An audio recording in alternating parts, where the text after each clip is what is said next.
Everyone, so welcome to science and fun. तो आज से हम लोग क्या करने जा रहे हैं, हम लोग टॉपिक्स अंडर 10 मिनट की एक सीरीज लेकर आ रहे हैं, यानी कि जिसमें मैं क्या करूंगा, आप लोगों के लिए कुछ इंपॉर्टेंट टॉपिक्स लेकर के आऊंगा और उन्हें 10 मिनट्स के अंदर हम खत्म करेंगे और साथ ही साथ उसके क्या करेंगे, न्यूमेरिकल्स करेंगे। ठीक है, तो चलिए आज का जो हमारा टॉपिक है वो क्या है, लिमिटिंग रिएजेंट। देखो लिमिटिंग रिएजेंट क्या है, ये समझना बहुत आसान सी बात है। लिमिटिंग रिएजेंट की अगर मैं डेफिनेशन की बात करूं तो क्या कहती है, डेफिनेशन ये है कि the limiting reagent is the one which is consumed first in a chemical reaction and determines the amount of product form. ठीक है, ये इसकी डेफिनेशन है। क्या हम इसको और किसी तरीके से समझ सकते हैं? हाँ बिल्कुल समझ सकते हैं। लेट सपोज मैं आपको एक बहुत छोटा सा और बढ़िया सा एग्जांपल लेता हूं। मैं एग्जांपल ले रहा हूं सैंडविच बनाने का। ठीक है, हम लोग किस चीज का एग्जांपल ले रहे हैं, सैंडविच बनाने का। मुझे एक बात बताओ, आप लोगों को पता है सैंडविच कितने ब्रेड से मिलकर बनता है? 2। ठीक है, लेट सपोज आपको 11 सैंडविच बनाने के लिए कितनी ब्रेड चाहिए होंगी? 22। ठीक है, और आलू आपके पास जो हमारा वेजीज या फिर जो आलू है वो कितना है, बहुत सारा है। ठीक है, अनलिमिटेड है। लेट सपोज अगर मैंने ये कह दिया कि जो मेरा पोटैटो है वो अनलिमिटेड है, तो मुझे एक बात बताओ, पहले क्या चीज खत्म होगी, ब्रेड खत्म होगी या पोटैटो खत्म होगा? ये क्या है, मेरा ब्रेड है। ठीक है, 11 सैंडविच बनने वाली हैं।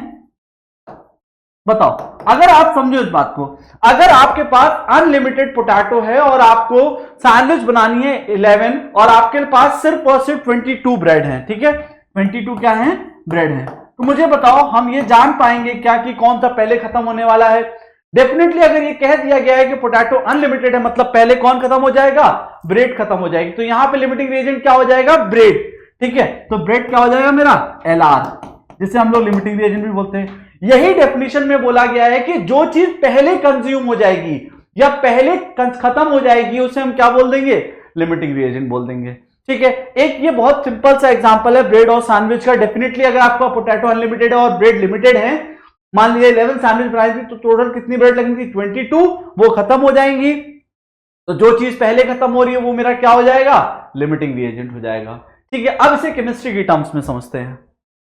देखो, अगर मान लो आपके पास एक ये रिएक्शन है जिसमें रिएक्शन में क्या लिखा है, 2A + 3B gives you 4C + 5D। इसमें मैंने ये बोला कि starting with 8 moles of A, यानी कि मान लो आपकी रिएक्शन कुछ इस तरीके से है, 2A + 3B gives you 4C + 5D।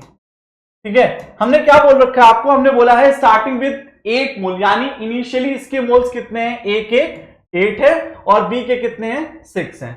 आपसे क्वेश्चन पूछा गया, find the number of moles of C। एक बात याद रखना, किसी भी केमिकल रिएक्शन में कितना प्रोडक्ट बनने वाला है ये कौन डिसाइड करेगा, जो पहले खत्म हो रहा है। जैसे आपने यहां पर देखा था ब्रेड, क्योंकि 22 ही थी तो वो पहले खत्म हो रही थी, इसलिए हमें पता चल गया कि सिर्फ और सिर्फ 11 सैंडविच पॉसिबल है।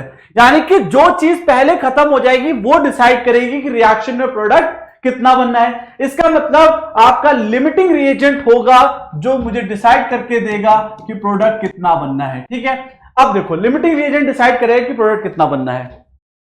अब देखो, अगर आप यहां पर ध्यान से देखिए तो आपको क्या दिख रहा है, आपका कौन लिमिटिंग रिएजेंट हो जाएगा, बताइए आप लोग, बताइए लिमिटिंग रिएजेंट कौन होगा। लिमिटिंग रिएजेंट निकालने का तरीका क्या है, ये देखो एक ट्रिक है जो मैं आप लोगों को बता रहा हूं।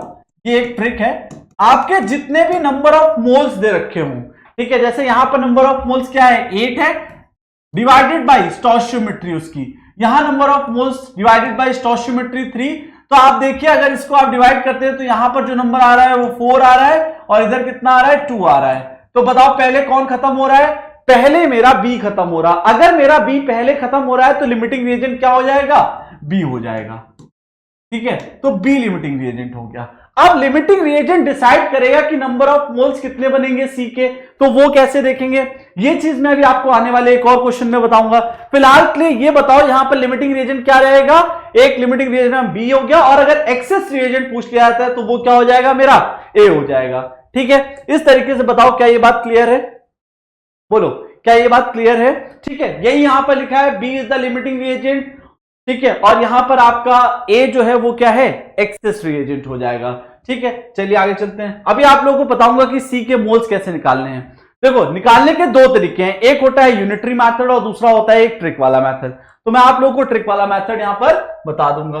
चलिए नेक्स्ट देखिए, एक क्वेश्चन मैंने आपके लिए लिखा हुआ है। लेट सपोज अगर मैंने आपको क्या बोला कि यहां पर ए जो है उसका 3 मोल है और इसका कितना है 1 मोल है।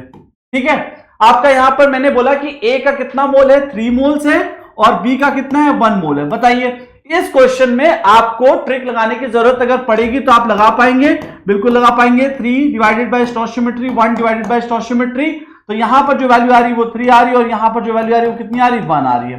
पहले क्या खत्म हो रहा है, बी खत्म हो रहा है, तो एल आर क्या हो जाएगा बी, लिमिटिंग रिएजेंट मेरा बी हो गया। ठीक है, तो लिमिटिंग रिएजेंट अगर बी हो गया, फिर मैंने अगर मान लो पूछ लिया कि सी के मोल्स कितने फॉर्म होंगे, तो आप कैसे करेंगे, 2 तरीका है। पहला यूनिटरी मेथड, आप यहां पर देखिए इसका स्टोइचियोमेट्री कितना है 1 और इसका भी कितना 1, यानी कि 1 से 1 ही मिल रहा है हम लोग को, मतलब सी का कितना मोल मिलेगा 1 मोल मिलेगा।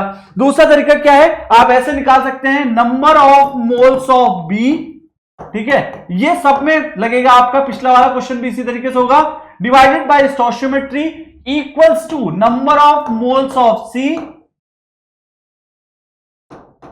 डिवाइडेड बाय स्टोइचियोमेट्री उसकी कितनी 1, आपको बी के मोल्स पता है 1 है, divided by 1 equals to x upon 1, यहां से x की वैल्यू कितनी आ गई 1 आ गई, मतलब आपके सी के कितने मोल बने 1 मोल बना। ठीक है, तो ये जो मेथड होता है इसे हम लोग क्रॉस मल्टीप्लिकेशन मेथड बोलते हैं, जिससे हम लोग क्या कर सकते हैं, लिमिटिंग रिएजेंट को पहले तो पहचानना होगा और उससे फिर बनने वाले प्रोडक्ट की हम लोग क्वांटिटी जान पाएंगे। ठीक है, ये हमारा ये क्वेश्चन हुआ।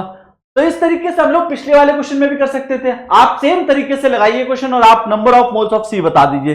ठीक है, नेक्स्ट देखते हैं। चलो एक और ये क्वेश्चन आपके पास है, आपको दे रखा है given number of moles of A, यानी कि रिएक्शन आपकी ये है जिसमें ए के मोल 3 है और बी के मोल कितने हैं 4 है। आपको पता है, मैंने आपको बताया ट्रिक आप लगाएंगे, कैसे निकालेंगे, 3 डिवाइडेड बाय स्टोइचियोमेट्री 2, ए की stoichiometry, 4 divided by stoichiometry of 3, ये इस तरीके से आ गया। आपको दिख रहा होगा कौन कम है, ये 1.5 है और ये कितना है 1.3 हो जाएगा।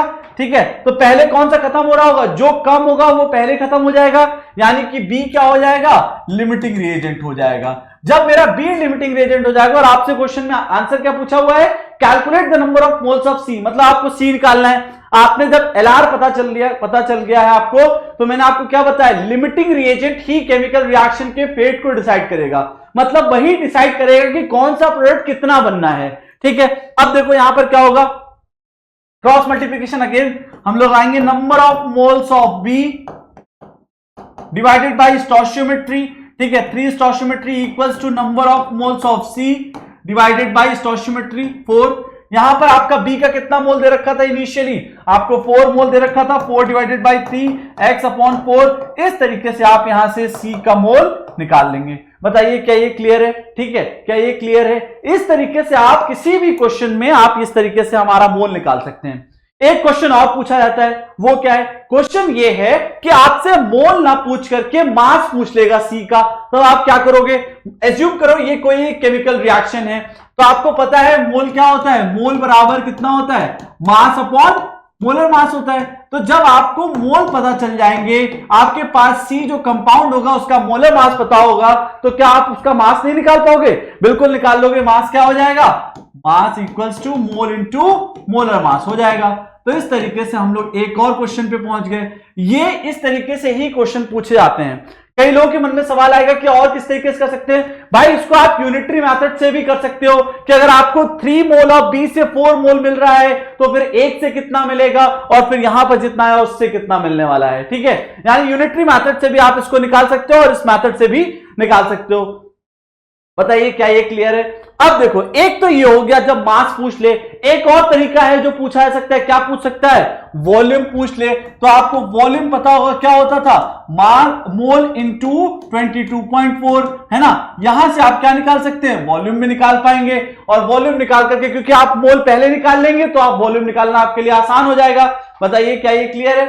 ठीक है, तो इस तरीके से हमारा क्वेश्चन हो गया। एक ये क्वेश्चन आप लोगों के लिए होमवर्क है, आप मुझे कमेंट सेक्शन में इसका आंसर बताइए कि AgCl जो बन रहा है उसका मास कितना बनेगा। ठीक है, तो आपको बताना है AgCl का मास कितना होगा। कमेंट सेक्शन में इसका आंसर बताइए कि आपने AgCl कितना बनाया और कौन हमारा लिमिटिंग रिएजेंट है। ठीक है, मिलते हैं इसी तरीके के क्वेश्चन के साथ नेक्स्ट क्लास में। Thank you so much.